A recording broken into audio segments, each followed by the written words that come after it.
오늘 이 저녁 시간 함께 읽을 하나님의 말씀 로마서 14장 1절부터 3절까지의 말씀입니다.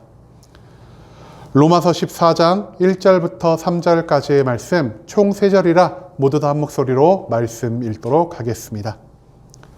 로마서 14장 1절부터 3절까지의 말씀 모두 다 같이 한 목소리로 읽도록 하겠습니다.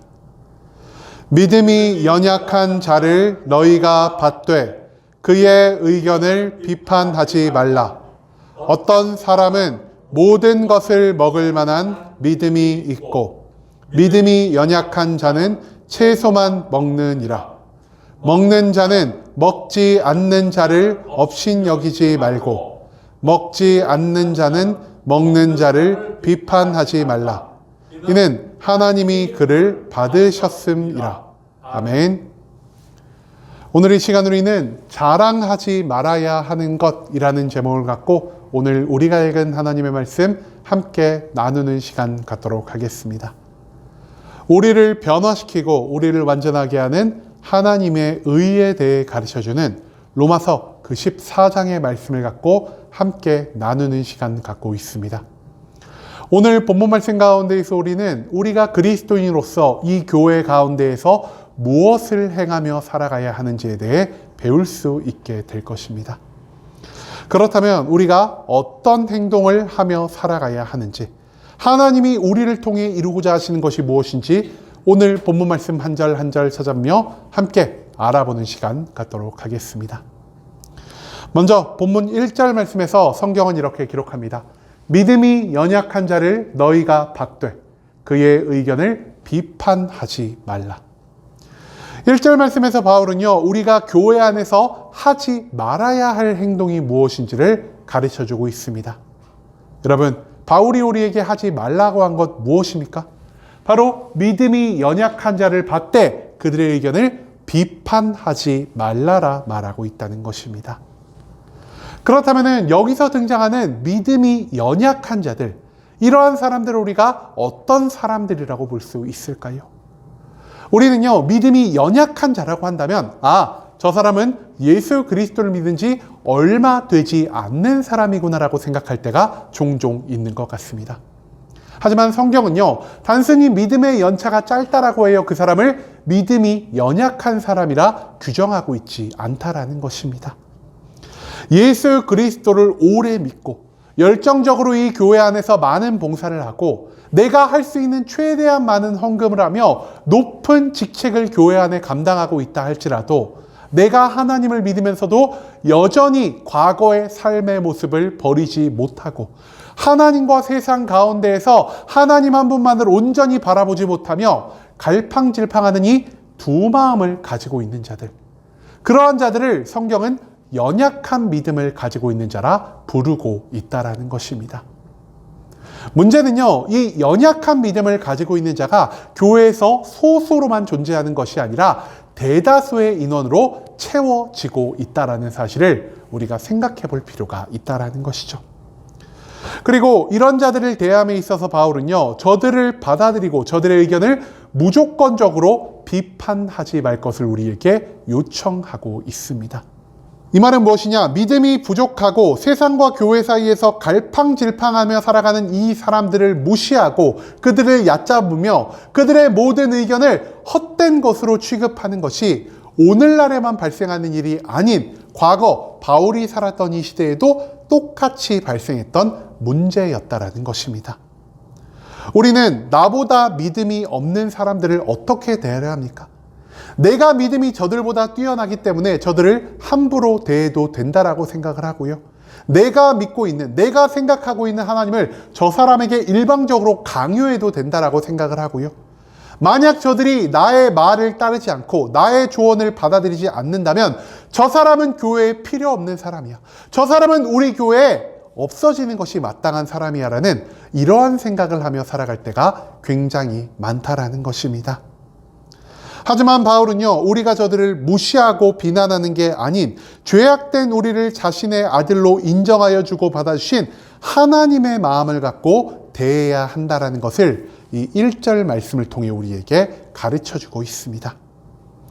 저들의 모든 모습을 따뜻하게 품고 저들의 의견을 비판하기보다 친절하게 대하며 또한 저들을 위해 기도하는 것이 바로 이 예배 공동체 가운데 살아가는 우리 그리스도인의 모습이 되어야 한다는 것을 우리는 오늘 이 본문 1절 말씀을 통해 배울 수 있게 된다는 것이죠. 그 다음 이어진 2절과 3절 말씀에서 성경은 이렇게 기록합니다. 어떤 사람은 모든 것을 먹을 만한 믿음이 있고 믿음이 연약한 자는 채소만 먹느니라. 먹는 자는 먹지 않는 자를 업신여기지 말고 먹지 않는 자는 먹는 자를 비판하지 말라. 이는 하나님이 그를 받으셨음이라. 이 2절과 3절 말씀에서 바울은요, 각 사람에게 부어진 각기 다른 믿음의 분량에 대해서 우리에게 알려주고 있습니다. 바울은요, 이 세상에 있는 모든 사람, 특히 이 예배 공동체에 있는 각각의 사람이 같은 하나님을 믿고 있음에도 불구하고 그들이 각기 다른 믿음의 분량을 가지고 있는 것에 주목하고 있습니다. 그리고 바울은요, 강건하고 흔들리지 않는 믿음을 가진 사람들을 모든 것을 먹을 수 있는 자로, 그리고 연약하고 흔들리기 쉬운 믿음을 가지고 있는 자를 부드러운 채소만 먹을 수 있는 자로 표현하고 있습니다. 각종 음식을 먹을 수 있는 자는요, 하나님의 모든 말씀을 받아들이고 하나님의 뜻대로 나의 삶의 모든 것들을 헌신하며 오직 하나님의 사명과 하나님의 영광만을 위해 살아가는 참된 그리스도인의 모습을 갖춘 자라 할 수 있겠습니다. 즉 성경에서 나온 다윗이나 바울같이 모범적인 신앙인의 모습을 보이는 자들이 바로 이 모든 것을 먹을 수 있는 곧 강건한 믿음을 가진 자라는 사실을 바울은 이 말씀을 통해 우리에게 알려주고 있다는 것입니다. 하지만 같은 예배 공동체 안에서도 연약한 믿음을 갖고 있지만 그들이 감당할 수 있는 모든 믿음의 분량을 감당하며 나아가는 이러한 자들을 우린 또한 예배 공동체 안에서 찾아볼 수가 있다는 것이죠. 하지만 그들을 우리가 비난하고 욕할 수 없는 것은요, 바울 같은 자만 하나님에 의해 선택되고 거듭나고 구원과 축복을 받은 것이 아닌 야곱과 같이 일반인보다 못하고 일본인보다 약한, 즉 거짓과 사기를 반복해가며 살아가는 이러한 사람들도 하나님의 선택을 받아 거듭나고 축복과 구원을 누릴 수 있는 자로 성경의 말씀은 우리에게 증거하고 있기 때문이라는 것입니다. 하나님은요, 우리 각자에게 각기 다른 믿음의 분량을 원하고 계십니다. 하지만 그 원하시는 분량이요, 모든 사람들에게 똑같은 수준을 원하시는 절대적인 수준이 아닌 각 사람에게마다 차등을 주시는 상대적인 기준으로 우리에게 믿음을 요구하고 계신다는 사실을 우리가 기억할 필요가 있다는 것입니다. 하나님은 누군가에게는 10만큼의 믿음의 분량을 원하시지만 또한 어떤 사람에게는 100이나 1000만큼의 믿음의 분량을 원하실 때도 있다는 것이죠. 그리고 이 분량은요, 하나님이 보시기에 각자가 감당할 수 있고 각자가 하나님의 뜻대로 살아갈 수 있는 각자가 하나님의 뜻을 감당하며 살아갈 수 있는 모든 것을 감안하여 요구하시는 믿음의 분량이라는 사실을 우리가 또한 생각해 볼 필요가 있다는 것입니다. 그렇기 때문에 내가 더 큰 믿음의 분량을 요구받아 본이 될 만한 그리스도인의 모습을 살아가고 있다라고 하여도 다른 이들을 함부로 대할 수 있는 근거가 될 수는 없다라는 것이죠.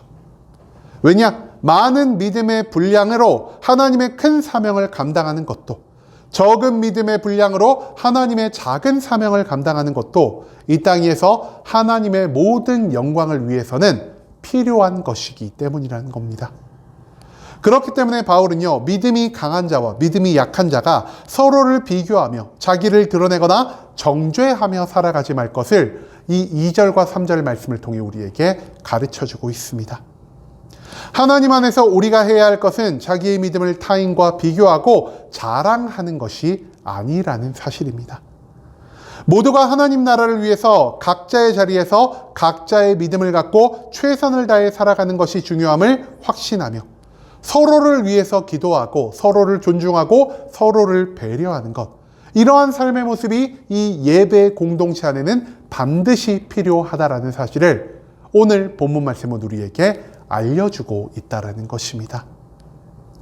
여러분, 우리의 믿음은요, 누군가에게 자랑하기 위해 주어진 것이 아닙니다. 예수 그리스도를 믿는 믿음은요, 하나님이 우리에게 주신 자유의지를 통해 시작할 수 있는 것이지만 그 믿음의 성장과 그 믿음의 완성은 내 안에서 나와 함께 하신 성령님의 역사하심으로만 이루어질 수 있는 것이라는 사실을 성경 속 수많은 말씀들도 우리에게 가르쳐주고 있다는 것입니다. 그렇기 때문에 내가 나의 믿음에 관하여는 이 세상 앞에서 자랑할 것이 단 한 가지도 없다라는 사실을 바울은 오늘 이 본문 말씀을 통해 우리에게 선포하고 있습니다.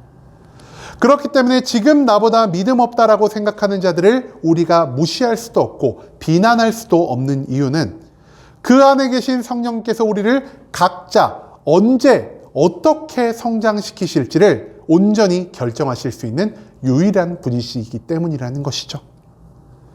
먼저 믿은 자가 나중되고 나중 믿은 자가 먼저 된다라는 예수 그리스도의 가르침이 여기서 적용될 수가 있다라는 것입니다.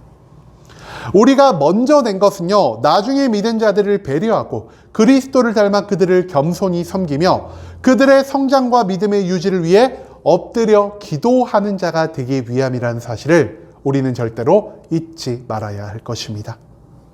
또한 우리가 나중된 자가 되었다면 교회 안에서 겸손히 모든 것을 배우기 위해 힘쓰고 믿음의 선배들의 모습 가운데에서 우리가 추구해야 할 그리스도인의 온전한 삶의 모습을 닮아가도록 힘쓰고 애써야 한다라는 것입니다. 즉, 믿음 없는 자는 무시의 대상이 아닌 나의 섬김과 기도의 대상이요, 믿음 있는 자는 우리가 비난하고 시기해야 할 대상이 아닌 우리가 예수 그리스도의 삶을 닮아갈 수 있는 살아있는 교보제로서 역할을 감당하고 있다는 사실을 오늘 본문 말씀은 우리에게 가르쳐주고 있다는 것이죠. 이처럼 먼저 하나님 안에서 믿음이 바로 선 자가 나중에 믿은 자들을 끌어주고 또한 나중에 믿은 자가 더욱더 크게 성장하여 나를 이끌어준 사람들을 도우며 살아갈 수 있게 하는 것, 이것이야말로 이 예배 공동체 안에서 하나님이 우리 각 사람에게 원하시는 온전한 그리스도인의 모습이 될 수 있다는 사실을 우리가 또한 기억할 수 있기를 소망합니다. 이제는 믿음을 단순히 내 의를 드러내기 위한 자랑으로 여기지 맙시다. 우리의 믿음은 오직 하나님의 영광을 위함이지 비교하고 분쟁을 만들며 나 자신을 드러내기 위함이 아니라는 사실을 오늘 이 본문 말씀은 우리에게 알려주고 있습니다. 믿음 있는 자는 겸손함과 섬김으로, 믿음이 약한 자는 존중과 순종으로 예배 공동체의 화합을 통해 하나님의 영광 하나만을 추구하며 이 공동체를 사용할 수 있는 순복음 함께하는 교회 모든 성도님들이 될 수 있길 간절한 마음으로 소망하겠습니다.